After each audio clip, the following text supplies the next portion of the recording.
Praise. Blessed be the name of the Lord, the book of Matthew, chapter 2, ang pagdalaw kay Jesus. Verse 1. Panahon ng paghahari ni Herodes sa Judea nang ipanganak si Jesus sa Bethlehem. May mga pantas mula pa sa silangan na dumating sa Jerusalem. Nagtanong-tanong sila na saan ang ipinanganak na hari ng mga Hudyo.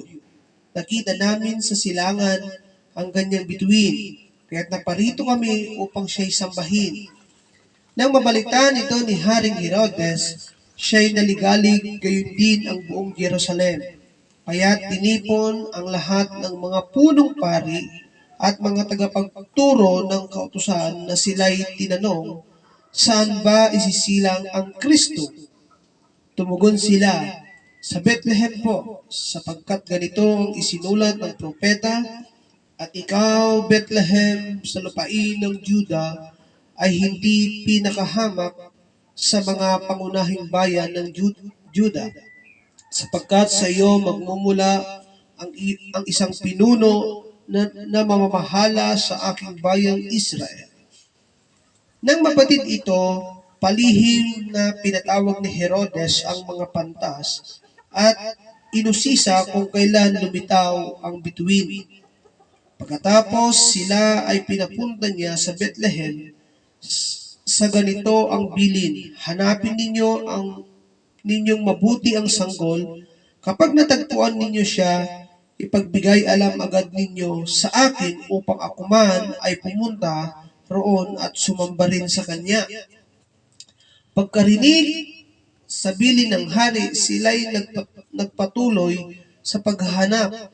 Ang bituin na nanguna sa kanila mula pa sa silangan ay tumigil sa tapat na kinaroroonan ng bata. Ganoon na lamang ang kanilang kagalakan nang makita ang bituin. Pagpasok sa bahay, nakita nila ang bata sa piling ni Maria na kanyang ina. Nagpatira pa sila, sinamba ang bata. Inihandog din nila sa kanya ang mga dala nilang ginto, insenso at mira.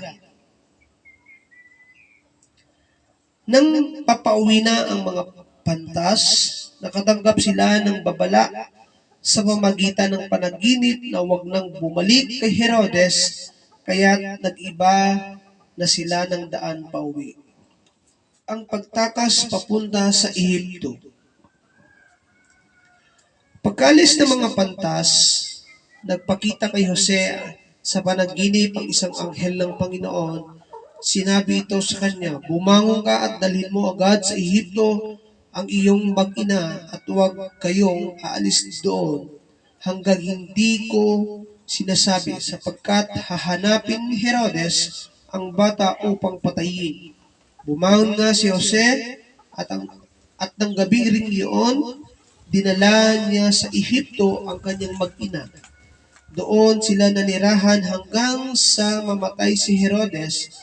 Sa gayon, natupad ang sinabi ng Panginoon sa pamagitan ng propeta, tinawag ko ang aking anak mula sa Ehipto. Ipinapatay ang maliliit na batang lalaki. Verse 16. Galit na galit si Herodes nang malaman niyang nilinlang siya ng mga pantas.